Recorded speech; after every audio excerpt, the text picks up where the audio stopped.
los brasileños están contratando todo.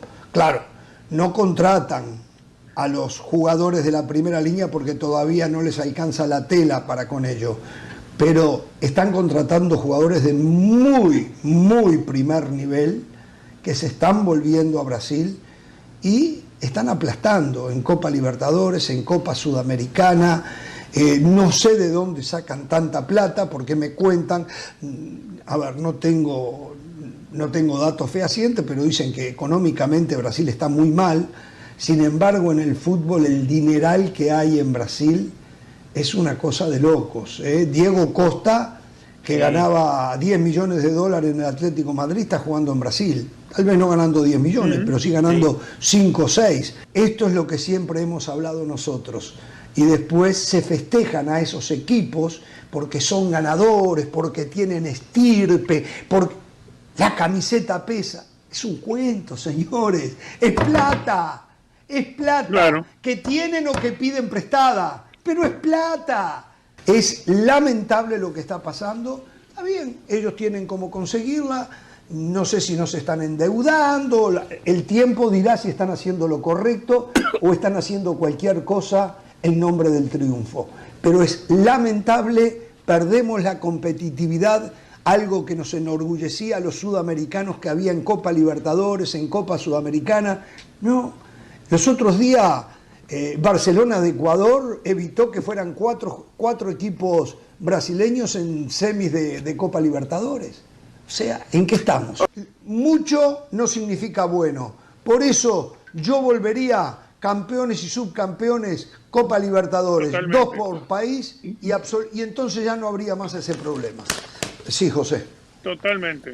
Yo entiendo el fondo de su comentario, Jorge. Usted quiere una competencia más justa, una competencia más cerrada, donde haya incertidumbre en cuanto al resultado, incertidumbre sobre qué país o qué club va a terminar ganando la Copa Libertadores. Pero el fútbol es un negocio y yo creo, y yo me sumo a eso, no nada más por el negocio, sino desde el punto de vista del espectáculo. Yo quiero ver a los mejores futbolistas de América. Y si los mejores futbolistas están en Brasil, en Argentina, en Ecuador, en Venezuela, para que no se ofenda Richard, pues que vayan esos equipos, porque al final de cuentas hoy la Copa Libertadores es un producto, y como producto compite con otras ligas, compite con series de televisión, entonces usted tiene que poner lo mejor que tenga disponible. La verdad es que yo sospecho, y ojalá que no sea así, que va a haber un dominio de los conjuntos brasileños por un largo rato. Sí. ¿A qué se debe la supremacía brasileña en Copa Libertadores? ¿Falta un fair play financiero? ¿Cómo? ¿Vamos a castigar que equipos quieran invertir? Bueno, es otro ritmo en este fútbol que practican los brasileños. No sé. ¿Tienen beneficios arbitrales? ¿Otro cuál sería? Hay varios otros. Hay varios. Los brasileños son...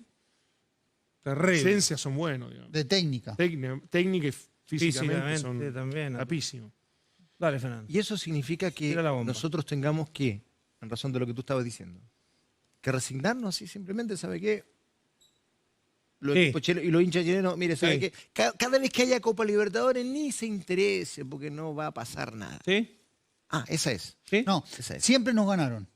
Sí. Siempre. No, más pero que... se les puede ganar. Siempre nos Casi ganaron. nunca. Casi nunca. Se les puede ganar. Casi nunca. Casi nunca, ¿Sí? pero se les puede ganar. Bueno, sí. Si no habría Te tenés esperanza. que aferrar a eso. Pero Claro. está bien, pero la de vez vida, en cuando puede sorprender. Claro. la vida es eso, hay esperanza. Bueno. Pero normalmente y casi siempre no le vas a ganar. El Antes otro día... estaba más cerca. ¿Sí? Está bien. Porque lo hemos hablado, había 2 equipos brasileños, pero si tú puedes meter 2 equipos chilenos. Hoy yo te aseguro que tú pones no 6, no 8, pon 10 equipos chilenos a competir en Copa Libertadores y los 10 van a ir eliminados. Por supuesto. Ah, bueno, entonces no tiene que ver con la cantidad de cupos, tiene que ver con algo anterior. Me tocó hacer la previa del partido Palmeiras, de Católica Palmeiras acá en Santiago. Estuve con el Nico Perich. Te vimos y hablaste con nosotros. Que te Lo que pasa es que ahí me tocó ver números. ¿Ya? La plantilla son 8 veces más. Los ingresos de televisión son 7 veces Entonces más. es eso. No es que tenga... ¿Y cómo vas a levantar los ingresos de televisión frente a un campeonato que es el quinto mejor del mundo? A un país que es de 200 millones de habitantes. Pero ¿por qué? Flamengo es el club que tiene más hinchas en el mundo, que no sé cuántos serán firmados. Te lo puedo asegurar. Mira, Palmeiras, Claro. Flamengo y Atlético Mineiro pueden competir en la Champions. Competir en la Champions, mira lo que te digo. Con los jugadores que tienen, que vienen de... ¿Por qué tú te niegas antes? Bom, além dos programas esportivos, olha só como alguns dos principais portais internacionais também estão falando do domínio brasileiro. Aqui a gente tem uma reportagem da ESPN na Argentina dizendo: a hegemonia do Brasil na Libertadores em 2021, motivos e possíveis soluções para o restante da América do Sul. No início da reportagem diz o seguinte: das últimas 11 edições da Libertadores, 7 foram vencidas por clubes brasileiros. É impossível competir contra o nível dos brasileiros? Ano após ano, parece que o sonho de conquistar a Libertadores está mais distante para os times sul-americanos em relação ao nível exibido pelo Brasil. Tanto Boca quanto River, os maiores expoentes da Argentina, sucumbiram ao poder do Brasileirão nas últimas edições que disputaram.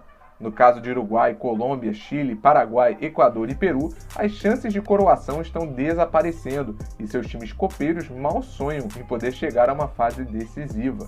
Mas não é só em relação aos títulos que eles estão incomodados. Pouco tempo depois do Galo anunciar a chegada do zagueiro Godín, tivemos a seguinte reportagem no jornal Olé da Argentina: Godín e outras figuras que deixam a Europa pelo samba brasileiro. O histórico uruguaio voltou ao futebol sul-americano após 15 anos na elite do velho continente para assinar com o Atlético Mineiro e traz mais um nome para a lista de craques que chegaram ao Brasileirão. A reportagem já começa dizendo: é abismal. A diferença de poder de investimento e as contratações feitas pelos times do futebol brasileiro e do restante da América do Sul não para de aumentar. Enquanto River e Boca, os únicos times argentinos que parecem lutar com eles nessa área, estão animados com os retornos de Quinteiro e Benedetto, do outro lado das cataratas, o Atlético Mineiro acertou a chegada de Godín. Outra reportagem do jornal Olé pergunta: de onde os times brasileiros conseguem o dinheiro para contratar? Flamengo, Palmeiras, Atlético Mineiro e mais. Todos gastam milhões e compram craques. Como que eles fazem?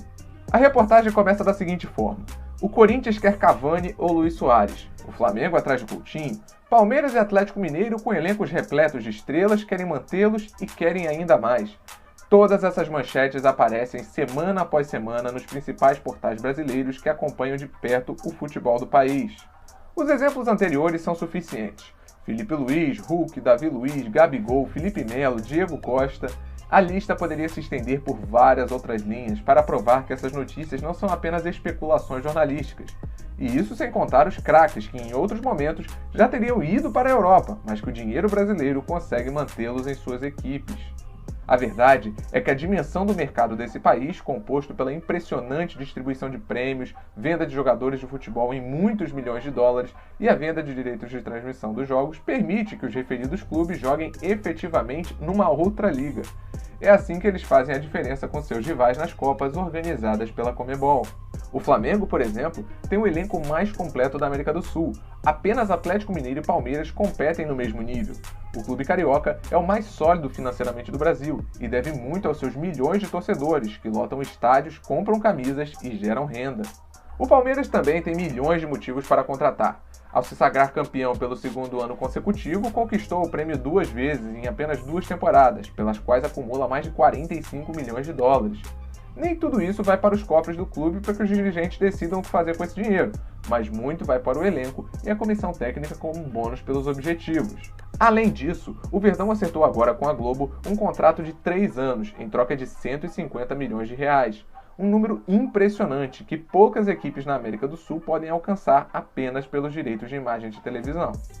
E também fala sobre o Corinthians. Longe de lutar por coisas importantes nos últimos anos, pelo menos em nível continental, o Timão pretende jogar à altura desses grandes times e ter fortes aspirações na Copa Libertadores de 2022. Por isso, embora pareça mais difícil agora, o nome de Cavani para reforçar o ataque. Outros sonham com Luis Soares, que não renovaria com o Atlético de Madrid. E não fica só na Argentina não. Esse portal aqui, El Colombiano, pergunta por que o Império Brasileiro cresceu no futebol sul-americano. Já o Futebol Red, Brasil está em outro patamar, Estrela retorna para a Copa Libertadores. Isso pouco tempo depois de Paulinho ter sido anunciado no Corinthians. O portal Medio Tiempo fala Brasil e seu domínio brutal na Libertadores nos últimos 11 anos. os clubes brasileiros dominaram a última década da Libertadores e se aproximam do recorde de campeonatos que a Argentina ostenta. E até na Espanha, no AS fala domínio brasileiro sem precedentes na América do Sul. No La Nación da Argentina, pouco antes da final da Libertadores, tivemos a seguinte reportagem: Palmeiras e Flamengo definirão uma Libertadores cada vez mais brasileira. Na matéria tem o seguinte destaque: o Brasil garante o seu 21º título no torneio e começa a aparecer no terraço, onde ainda estão os clubes argentinos com 25 conquistas. No entanto, essa vantagem que nosso país ainda mantém no ranking de vencedores parece ter vida curta, já que a diferença, sobretudo econômica, entre os clubes de ambos os países continua se inclinando cada vez mais para o lado brasileiro. Aqui também no portal Semana, times brasileiros reinam no futebol sul-americano. Assim como no Infobay, porque o Brasil domina amplamente o futebol sul-americano, a diferença milionária com a Argentina. No Clarim, porque os clubes brasileiros se tornaram os donos absolutos da América. E até na CNN em espanhol, clubes brasileiros e ingleses dominaram o mundo do futebol em 2021. Neste ano, a América do Sul foi sem dúvidas dominada por times brasileiros.